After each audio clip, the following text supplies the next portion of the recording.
I want you to close your eyes for a second. Seriously, just humor me here. Imagine you have absolute authority. Okay. And I'm not talking about, well, not like being a manager at a coffee shop or even the president of a country. Right. I mean, absolute authority over the physical world. Imagine you can look at the wind and tell it, pick me up and take me to Paris. And it just does it. No ticket needed. Exactly. No TSA, no waiting in line, just whoosh. Imagine you're sitting in your backyard and you can actually understand what the birds are gossiping about. You have an army of supernatural beings, Jinn, who are literally waiting for you to snap your fingers so they can build you a skyscraper out of crystal. It's a really seductive image. I mean, the ultimate power fantasy. Right. It is the dream. But now I want you to imagine the flip side of that. Imagine losing every single bit of it. Just gone. In one heartbeat. Mm-hmm. And not because you lost a war or because you got sick, but because you took off a piece of jewelry. You take off a ring to wash your hands and suddenly you are invisible. You are homeless. And the universe that used to bend to your every will doesn't even know your name. That is a genuinely terrifying thought. It's the nightmare of total obsolescence. Yeah. 1 minute you're the absolute center of the world, and the next you're a ghost in your own life. Exactly. And that nightmare scenario is our deep dive for today. We are unpacking a very specific, very heavy story from 1001 Nights. It's titled The Sovereign and the Seal, Solomon's Trial of Faith. Yes. And honestly, reading through this source material, it felt less like a traditional fairy tale and way more like a psychological thriller about identity theft. It really is. On the surface, sure, it's high fantasy. You have magic rings, shape-shifting demons, talking ants.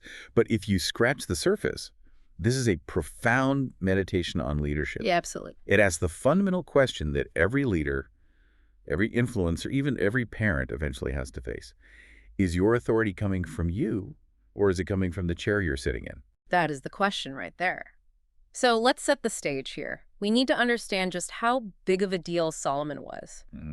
Because the text doesn't paint him as just some rich guy with a fancy crown. This isn't normal political maneuvering. This is cosmic level power. It is. In the lore, Solomon, or Suleiman, is a prophet king. He occupies this completely unique space where he has dominion over multiple dimensions of reality. Right. He governs humans, yes, but also the jinn, the animals, and the natural elements. And the specifics are wild. I was reading the description of his gifts, and the one that stood out to me wasn't the wind or commanding demons, it was the ants. The text actually says he could hear the whispers of ants. That is such a beautiful detail, isn't it? It's so specific. It implies this hyper-awareness. Like usually if you're a king, you're looking at the big picture, taxes, borders, deploying armies. You really aren't worried about what an ant is complaining about to another ant. But that's the very definition of this absolute dominion. It wasn't just about blunt force. It was about perception. To hear the ants implies he was tuned in to the lowest frequencies of his kingdom, not just the highest. Wow, yeah. But, and this is a crucial but for our deep dive, there was a mechanism to all of this. He wasn't doing this because of his own physical strength or his innate charm. Right, this is where we get to the tech, or, the magic equivalent of tech. The ring. The Seal of Solomon. The interface. Yeah, exactly. It's an interface. The story describes this ring as appearing super simple, just a band, but it's engraved with the greatest name of God. And this is the key detail from the source. The text makes it very clear that the jinn didn't obey Solomon because they liked him or respected his soul. They obeyed the ring. Think of it like a system administrator key for a massive supercomputer. If you have the key, you have root access. You can rewrite the code, you can move files around, you can delete processes. The system doesn't care. It only cares that the credentials are valid. And the ring was those credentials.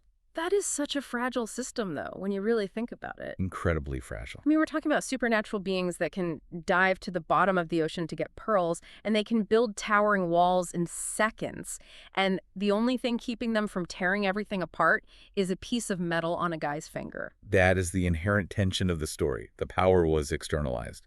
And whenever power is external, it can be transferred, it can be borrowed. Or stolen. Or stolen. Which brings us to the inciting incident. The moment the admin loses his key. And it's such a mundane moment, too. It's not an epic battle sequence. Solomon is just getting ready to pray. It's a moment of basic human vulnerability. He's going to wash himself, so he takes off the ring. He hands it to a trusted servant, or in some accounts, a wife. The main point is He physically separates himself from the source of his authority. And waiting right there in the wings is our villain. The text calls him a cunning Jinn, or sometimes points to a specific demon named Sock. Okay. And this guy isn't just some brute force monster. He's a hacker. He doesn't physically attack Solomon. He becomes him. Shape-shifting. Yeah. The ultimate deception. So the Jinn takes on Solomon's exact appearance, walks right up to the person holding the ring, and he takes it. He puts it on. And this is the part that honestly gave me chills reading it. The spirits, the palace guard, the wind, they all immediately bow to the demon. Because they recognize the credentials. Yeah. The system validates the new user instantly. And this is the terrifying part of the narrative. The transition of power was totally seamless. There was no error message. The universe didn't crash. It just started serving a monster because he was wearing the right badge. And then the real Solomon, the actual prophet king, walks out of the washroom or wherever he was, completely expecting to be the boss. And what happens? He is locked out. He looks like Solomon. He sounds like Solomon. But he doesn't have the ring. So when he tries to give a standard order, he isn't just ignored. He's treated like a lunatic. Well, imagine that psychological snap. You walk out into your own hallway and your own personal guards look at you and say, "Who is this beggar?" Yeah. And you say, "I'm the king." And they just laugh in your face because they literally just saw the king go sit on the throne. It's gaslighting on a cosmic scale. Yeah. And think about the horror of the realization that washes over him. He realizes that for all those years, his subjects, the Jinn, the birds, maybe even his closest human courtiers, they weren't really looking at him. No. They were looking at the finger. That has to shatter your ego into a million pieces. Completely. And he is cast out. He isn't just quietly demoted. He is physically expelled from the palace. And this starts what the text specifically calls the trial of faith, or what we might call his wilderness years. Mm-hmm. And I think we need to slow down here, because it's really easy to gloss over this part of the folktale and just say, oh, well, he was poor for a while. Yeah, let's really dig into this. Because this wasn't a weekend retreat, this went on for a long time. 40 days, 40 years. The time varies in the telling and is mostly symbolic, but it represents a massive, significant chunk of a life. It represents a complete ego death. Yeah. The story tells us he wandered in hardship and obscurity. Let's try to make that concrete. He goes from sleeping on fine silk and eating the absolute best meats to what? Well, the source text says he had to work for his daily bread. Some versions say he was literally carrying heavy loads for people in the market as a day laborer. Right. Others say he became a fisherman, casting nets every single day just to survive. Imagine the sensory shock of that transition. Your hands, which have probably never known a callus in your life, are now bleeding from hauling rough hemp nets. You smell like fish guts and salt instead of rare imported incense. But the physical pain is really secondary to the social pain. The invisibility. Precisely, the invisibility. He walks through the dusty streets of his own capital. He probably sees his own monuments.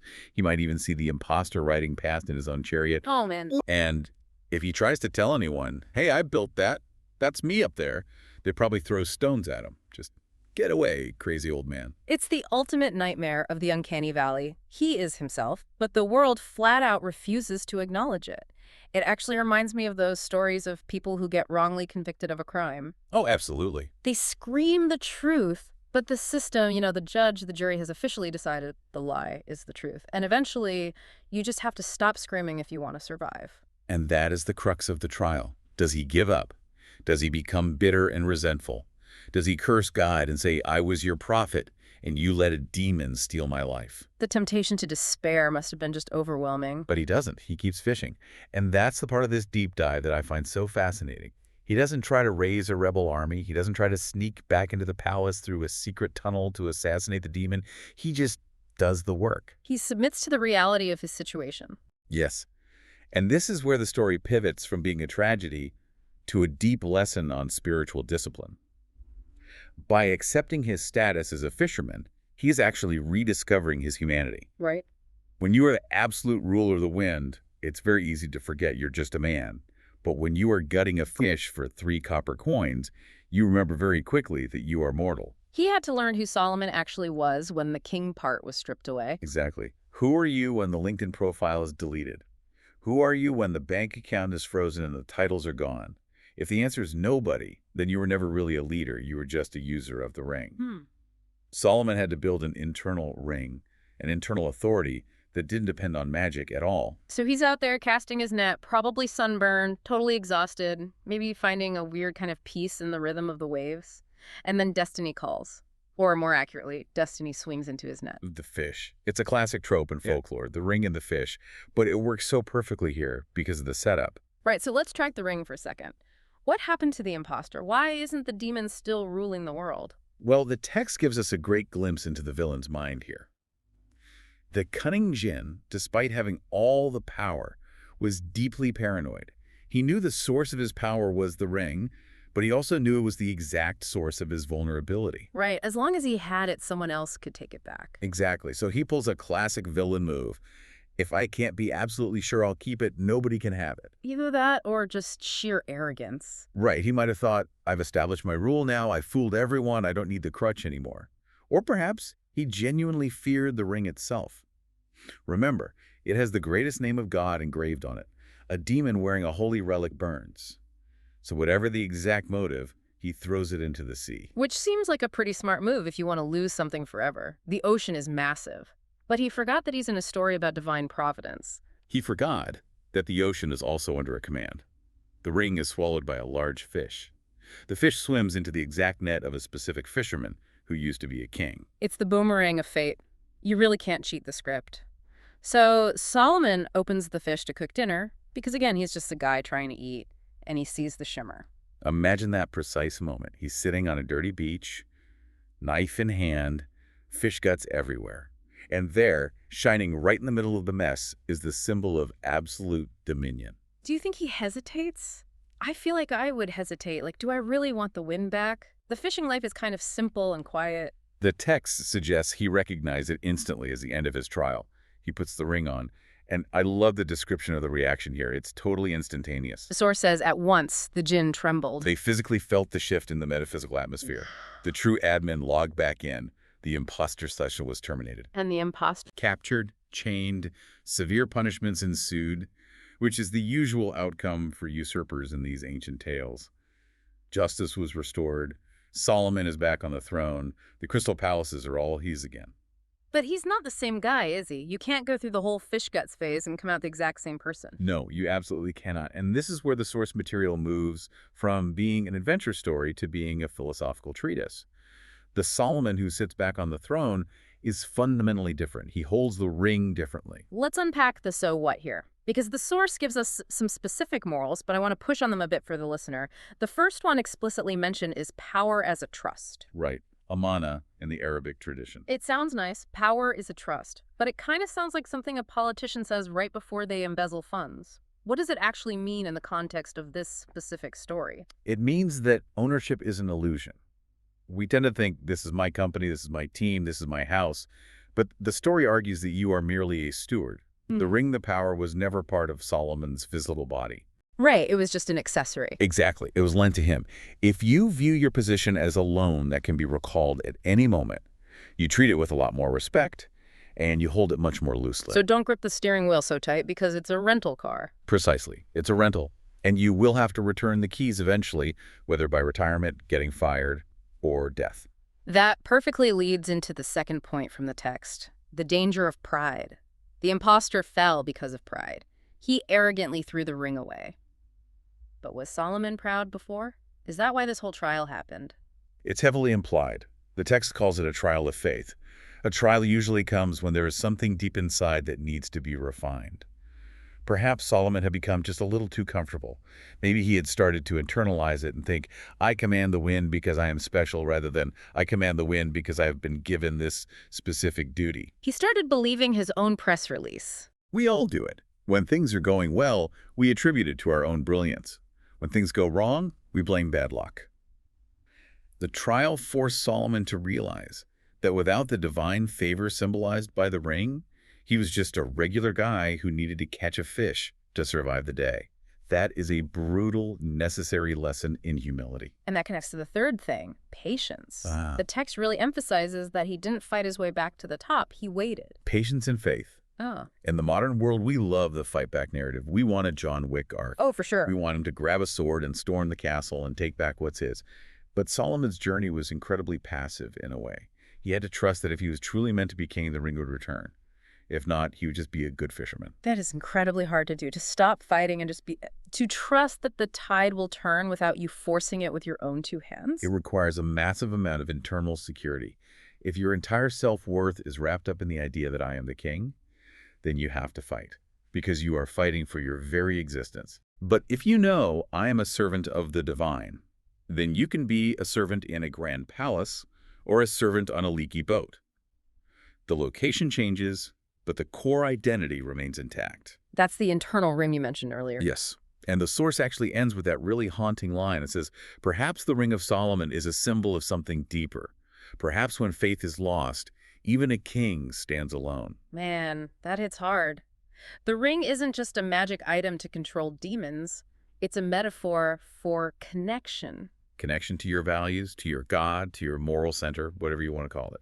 If you lose that connection, if you lose that faith, your authority becomes completely hollow. You're just wearing a costume. Exactly. You might still be sitting in the corner office, but it's a costume. The Jinn, meaning your employees, your kids, your audience, they subconsciously know the difference. They know when the person in charge has lost the ring. It's the fundamental difference between authority and power. The imposter had the power. He had the magic.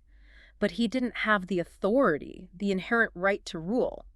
Solomon, sitting in the fishing boat, had the authority, his character, even when he completely lacked the power. And eventually, true authority attracts power back to itself. That's the truly optimistic takeaway here. I really like that.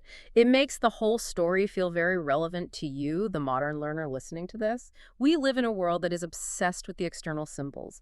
The blue check mark on social media is basically the new seal of Solomon. It really is. It grants you algorithm visibility. It grants you a voice. The job title of senior VP, the access badge to the VIP lounge, these are all rings. And we spend so much of our energy polishing them and guarding them. And we should, to an extent. They are useful tools for navigating the world. But the true danger is when we fuse them to our skin, when we start to think, I am the senior VP. Because if a cunning Jinn, maybe a corporate restructuring or a market crash or an illness, takes that title away, who is left? Right. If the answer is nobody, you're in deep trouble. You're going to have a very, very hard time in the wilderness. But if you've done the internal work, if you deeply understand that the ring is just a tool, then you can survive the fish-gutting stage. You can maintain your fundamental dignity even when society treats you as invisible. Man, this story really covers the whole spectrum, doesn't it? We started out talking about flying thrones and talking ants, and we ended up with deep existential questions about self-worth. That is the enduring power of these ancient stories. They aren't just entertaining folklore. They are survival guides. They're telling us across the centuries, hey, you are going to lose your ring one day. Here is exactly how you handle it. So to wrap this up for everyone listening today, you might not have an army of demons standing by to build your house, though honestly, trying to find a good contractor these days feels like summoning demons sometimes. It definitely requires a similar amount of patience, that's for sure. True. But look, you have your own rings. You have things in your life that give you status and control and comfort. And the deep lesson from Solomon here is, don't grip them too tightly. Realize they are a trust. And realize that you are not the ring. And if you are currently in your own wilderness years, if you feel invisible or underutilized or entirely stripped of your past status, take heart.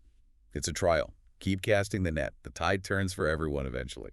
I want to leave you with a specific thought to chew on today. We talked a lot about the admin key to your life. So here is the question for you. If you were stripped of your job title, your internet connection, your bank account, and all your rings of authority today, who would you be? If you walked into a room where absolutely nobody knew your credentials, would you still have authority? That is the ultimate test. And would you have the patience to sit in the boat and just wait for the fish? Something to think about. Thanks for diving deep with us today. Until next time.